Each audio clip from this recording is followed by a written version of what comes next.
What we notice immediately here is in the setup, the hands are a little high, but more importantly, we can see that the shoulders are aiming very far to the left, over into this area over in here. And he's trying to hit it by looking at his feet. He's trying to hit it more in that direction there, out towards the last barrel. The problem with our setup is that we have a tendency to face the ball, and since we put the ball a little bit forward in our stance, we open our shoulders to face the ball rather than creating a small tilt.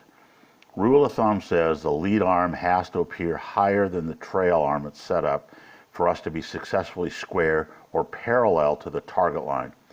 If we're open to the target line, chances are we're going to hit some sort of either a dead pull hook, or a nasty slice.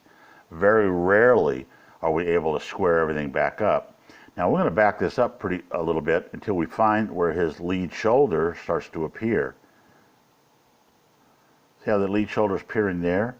Now he's on line for a good shot, but you can see that he's turned his shoulders a lot to get there, so his hands have moved.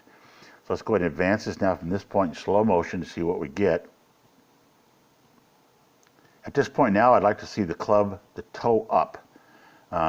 A lot of golfers try to keep the club pointing in the direction that it came from or perpendicular to the swing plane, but the club was designed to rotate. If we don't let it rotate, what we're going to do is we're going to diminish the effectiveness of the golf club. The reason the shaft goes into the end of the golf club is so the toe of the club can rotate open and close as we swing. Got to let the toe come up.